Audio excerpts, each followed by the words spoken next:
ప్రతిపక్షంలో మేముండి మేము ఒకటే ప్రశ్నిస్తున్నాం. పిల్లలు అంతమంది ఒకటే ఇన్స్టిట్యూట్ నుండి 170 ట్రైబల్ గర్ల్ స్టూడెంట్స్ సఫర్ అవుతున్నారు. ఒకటే institute. This is the first time in the history of Andhra Pradesh ఇలా ఒకటే ఇన్స్టిట్యూట్ నుండి ఇంతమంది సఫర్ అవ్వడం. ఇది మీకు పట్టలేదా? స్టేట్ గవర్నమెంట్ కి పట్టకుండా ఉందా? లేకపోతే ఇదంతా అవుతున్నప్పుడు మీరు ఏం చేస్తున్నారు? ఒక ట్రైబల్ మినిస్టర్ గా, ఒక డిప్యూటీ సీఎం స్థాయిలో ఉన్న పవన్ కళ్యాణ్ గారు కానివ్వండి, ఎంతో ట్రైబల్ కి ఎంతో చేస్తాము అన్న చీఫ్ మినిస్టర్ గారైనా ఏం చేస్తున్నారు?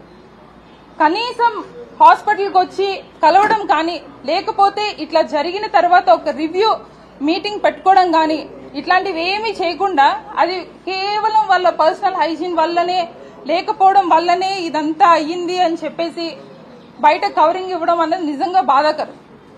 కాబట్టి మీ అట్లీస్ట్ మీకు వ్యక్తిగతంగా మా గిరిజనులకి ఎలాంటి సర్వీస్ ఇవ్వాలని అనిపించకపోయినా మీరున్న పదవులకి రెస్పెక్ట్ ఇచ్చి కనీసం మా గిరిజనులకి న్యాయం చేసే విధంగా మీరు ప్రవర్తించండి. అదేవిధంగా again we are from the YSR Congress party we are demanding our state government to give compensation to the affected families.